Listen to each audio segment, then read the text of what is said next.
before we get into the weeds, and trust me, weeds are exactly where this whole mess started, you need to get the full picture. This wasn't some simple neighborly spat. This was a calculated attack. That $10,000 demand wasn't a warning. It was a declaration of war. What my neighbor, a woman we'll call Carol, didn't get was that she was bringing a water pistol to a naval battle, and I was the admiral of the entire fleet. So, if you've ever dealt with a neighbor who thinks their opinion is law, or an HOA that acts like a tiny dictatorship, you're going to want to hear this. Make sure you're subscribed, because this is a masterclass in handling petty tyrants. Now let's get into it.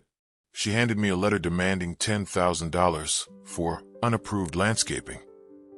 I looked at her, then at the letter, and I almost burst out laughing. She had absolutely no idea that I didn't just own my house. I owned hers too. This is the story of how my power-tripping neighbor discovered I was a landlord, and the landlord for the entire neighborhood. It's wild how life turns out. One minute you're just living your life, and the next you're locked in a battle of wills with someone who's crowned themselves queen of a kingdom they don't even realize is rented. This story isn't really about revenge. It's about the quiet satisfaction of watching someone whose entire identity is built on petty authority realize that their throne, their castle, and the very ground it sits on all belong to the person they were trying to crush. It's a story about what happens when perceived power collides with actual power, and the fireworks are spectacular. About 5 years back, I came into a good bit of money from some tech investments and selling a software patent. I'm a private person. My job is data architect, which is a fancy way of saying I spend my days making complex systems orderly and efficient. I like order, but I don't feel the need to force it on other people. I prefer building things that just work quietly in the background. So instead of buying a supercar or a flashy mansion, I decided to invest. I wanted a stable, long-term asset that would basically run itself. I wasn't interested in being a typical landlord with properties scattered all over town. That's when I learned about built-to-rent communities, whole neighborhoods of single-family homes owned by one entity. It fascinated me. It was clean, efficient, and all in one place. After months of looking, my real estate advisor found it. A developer had just finished a beautiful 40-home community called Willow Creek and wanted to sell the whole thing in one shot. The houses were modern. The neighborhood was designed with green space and walking trails, and all the residents were renters. For the developer, it was a clean exit. For me, it was the perfect investment. The deal was done through a couple of LLCs to keep my name out of it. To the residents, nothing really changed. Their leases were moved to a new property management company, which I owned, of course, but the name was generic. The letter they got just said management had changed and gave them a new number to call for maintenance. As far as anyone knew, some faceless corporation had bought the neighborhood. And then I moved into one of the houses myself, a modest 3-bedroom on a quiet cul-de-sac.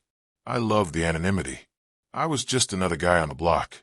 I paid rent to my own company and filed maintenance requests through the same online portal as everyone else. I was the king living like a commoner, and it was perfect. The neighborhood was peaceful. For 2 years, it was paradise. And then Carol moved in next door. Carol was the character, straight out of central casting for the role of nosy neighbor. She was a woman in her late 50s whose personality was built from a rulebook that only she had access to. From day one, she acted less like a new renter and more like a drill sergeant. There was no homeowners association. I owned everything, so an HOA was pointless. The community rules were in the lease agreements, basic stuff like keep your lawn tidy and don't leave trash cans out. But Carol seemed to believe in a secret set of bylaws that only she could enforce. At first, it was almost funny. She'd leave passive-aggressive notes on cars parked too close to the lines. She marched over to one family's barbecue to tell them their music was a few decibels too loud for her personal taste. She once told the family across the street that their kids' laughter was disrupting the neighborhood's tranquil atmosphere. Most people just rolled their eyes and ignored her. She was a nuisance, but a harmless one. I watched her with a kind of detached curiosity. As her landlord, I could have shut her down instantly. A quick letter from the property management company would have done it, but I didn't. For one, being an annoying busybody isn't technically a lease violation.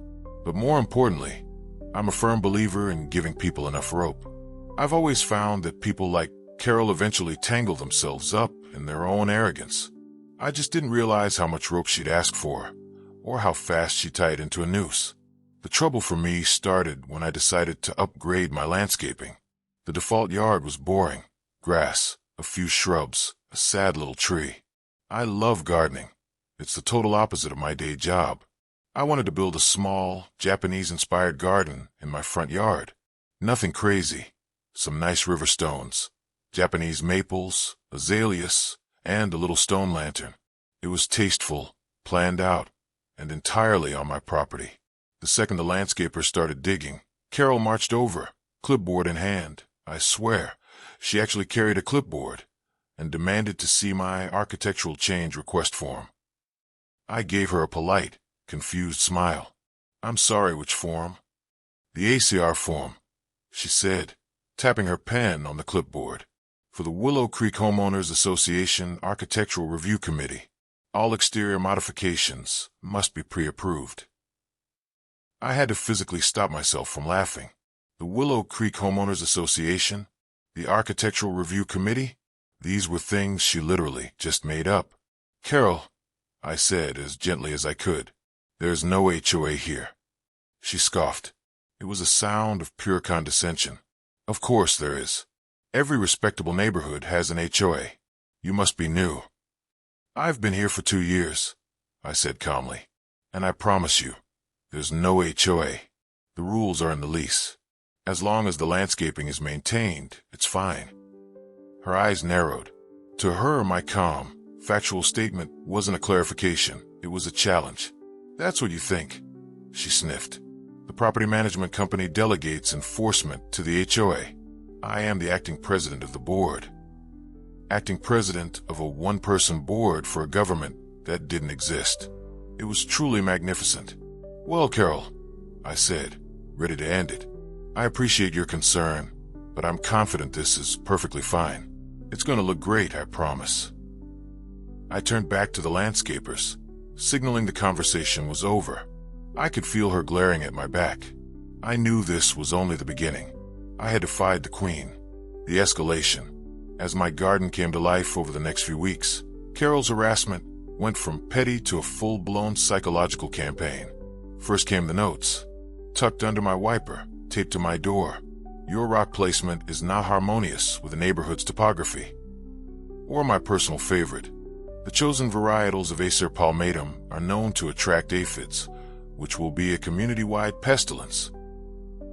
Each one was signed. Carol DeWitt, President, Willow Creek HOA.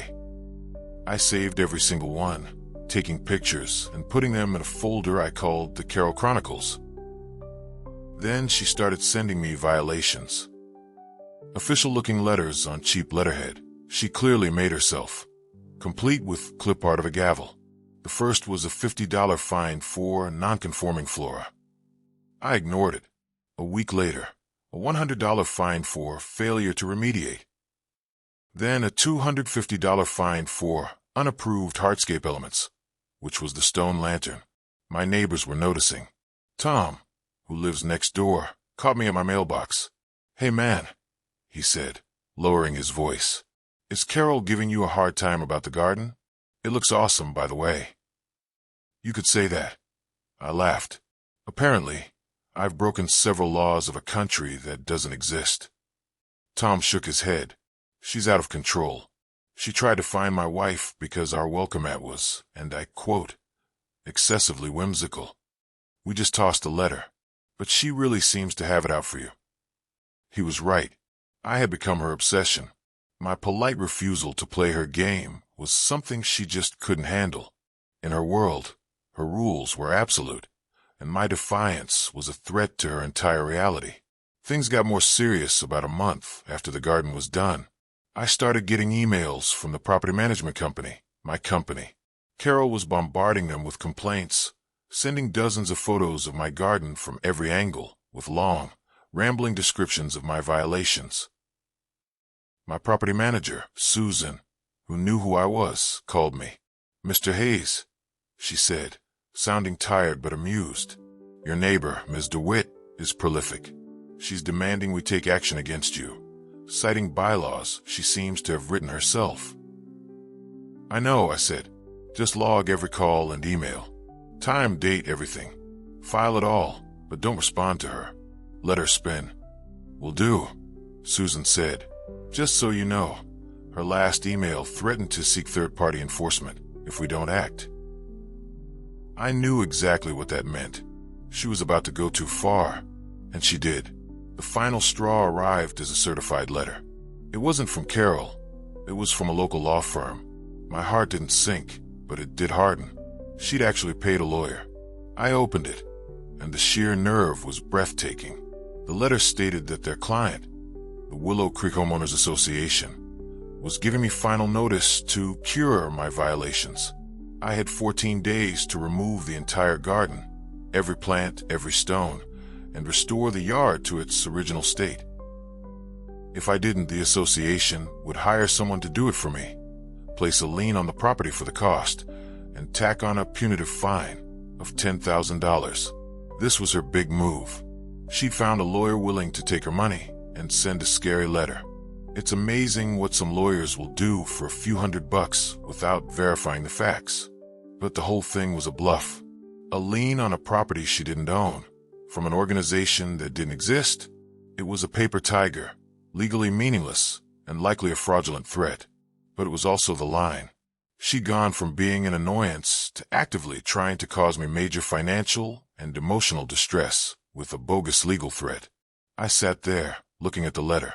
My first thought was to just call Susan and have her send Carol a lease termination notice for harassment. I had more than enough evidence to evict her, but that felt too easy. It wouldn't be justice. Carol's power was built on an illusion. Just evicting her would leave that illusion intact. She'd just move on and terrorize another neighborhood. For the harassment to stop, for justice to be served, her authority couldn't just be taken away. It had to be publicly shattered.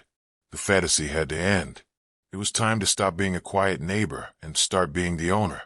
My plan was meticulous, like designing a database. First, I had my lawyer draft a response to her lawyer. It was short and devastating, stating that his client, the Willow Creek HOA, was a fictional entity and that any attempt to place a lien would be met with a countersuit for fraud. We included a copy of the property title, showing my LLC as the sole owner. But that was for the lawyers. For Carol, I needed something more direct. I worked with Susan to prepare a welcome packet for every single resident. Inside we put a personal letter from me, introducing myself by name, confirming I was a resident, address included, and explaining my goal for the community. A clear summary of the actual community rules, drawn from the lease, which explicitly stated there was no HOA, a new community directory, with contact info for property management and my own personal email for residents. And the best part, a small laminated card. On one side, our community logo. On the other, Willow Creek is a privately owned community. There's no homeowners association. All rules are governed by your lease agreement. We printed 39 of them, one for every house but mine. I wasn't going to mail them. I was going to deliver them myself. And I was going to start with Carol. I waited until Saturday morning, 2 days before her deadline. I saw her outside, measuring the grass on her lawn with a ruler. This was it. I loaded all 39 packets into my kid's little red wagon. I wanted her to see the scale of what was about to happen. This wasn't anger anymore. It was closure. Midway CTA. Okay, real quick, what would you have done? Would you have just had her evicted and been done with it? Or would you go for the full public takedown?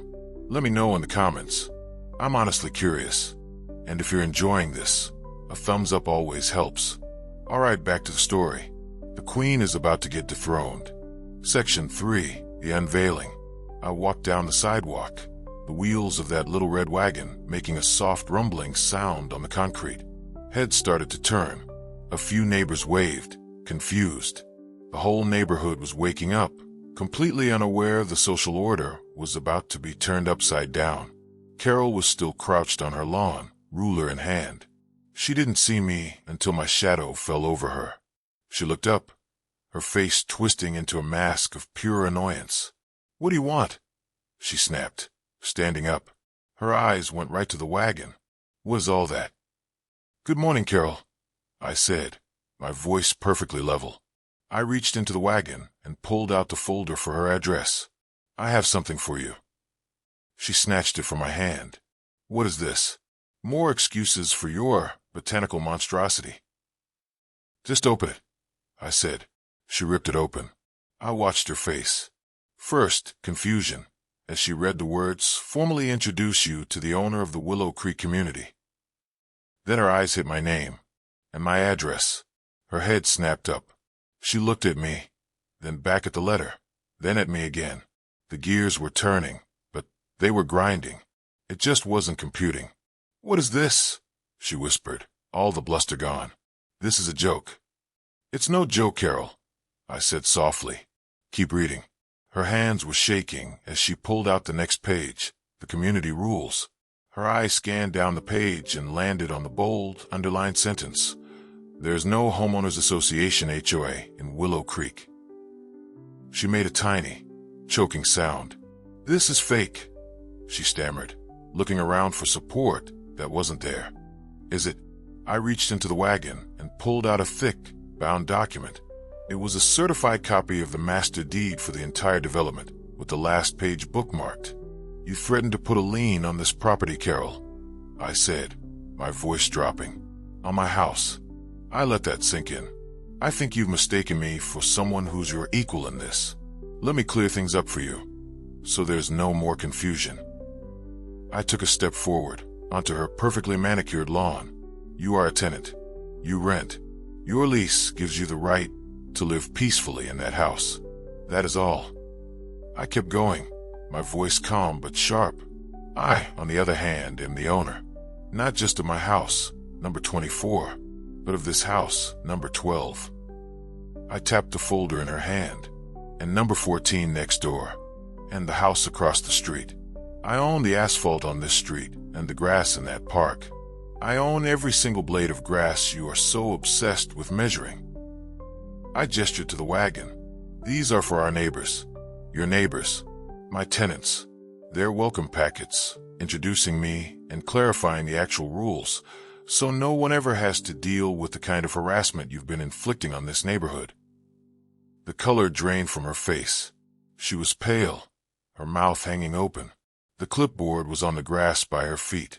Her entire universe, where she was the president, the enforcer, the one in charge, had just been vaporized. She wasn't a queen. She was a guest, and she had just tried to find the king for decorating his own castle. "The $10,000 fine," I said, my voice softening. "The lawyer's letter. That was a serious escalation. You tried to use fraudulent legal threats to intimidate me. That's a violation of the harassment clause in your lease. Article 14, subsection B." Her eyes, wide with shock, now filled with fear. The bully, stripped of all power, was suddenly powerless. "I could have you evicted," I said quietly. "Right now. I have a mountain of evidence. The notes, the fake fines, the fraudulent letter. I could have you out in 30 days. She finally found her voice. A weak whisper. "Please." I let the word hang there. "However," I continued, "I just want to live in peace. This is your one and only warning. Your presidency is dissolved. Your authority here is, and always was, zero. You will cease all enforcement activities. You will not leave notes. You will not send emails. You will not harass your neighbors. You will be a quiet, respectful tenant. If you violate any of these terms, an eviction notice will be at your door within the hour. Do you understand?" She couldn't speak. She just nodded, a series of short, jerky movements. Her reign was over. I looked at her one last time, a woman completely broken by a simple truth. Then I turned, walked back to my wagon, and headed for the next house. As I walked away, doors were opening. Tom was on his porch, a huge grin on his face. He'd heard the whole thing. As I handed him his packet, he just shook his head. "Man," he laughed, "I knew you were a cool guy. I had no idea you were a legend. I spent the next hour walking the neighborhood, shaking hands and meeting my tenants. The reaction was a wave of pure relief. People were thrilled to have clarity and ecstatic that Carol's reign of terror was over. The laminated cards were a massive hit. The aftermath was swift. Carol became a ghost. She was never seen outside again. 3 months later, a moving truck showed up before dawn, and she was gone. She broke her lease and forfeited her security deposit. I didn't go after her for the rest. Her being gone was payment enough. We leased her house to a nice young couple with a golden retriever. The neighborhood was finally at peace. In the end, my little Japanese garden, the source of all this drama, became a point of pride for the neighborhood. People stopped to admire it, and it's become a symbol not of defiance, but of community. A reminder that peace can grow, even after a fight. My story with Carol is extreme, but I think everyone has dealt with an abuse of petty power. That person who thinks a tiny bit of authority gives them the right to make life miserable for everyone else. What I learned is that true power isn't about forcing your will on others. It's about creating an environment where everyone can thrive. I'm just the quiet landlord, the king in plain sight, making sure the peace is kept. So now I have to ask, have you ever had a neighbor with a completely inflated sense of authority? What's the craziest rule they tried to enforce? Share your story in the comments. Stories like these remind us we're not alone in the fight against the neighborhood Karens of the world. Thanks for watching, and until next time, mind your own business unless you own the whole block. Then I guess it's all your business.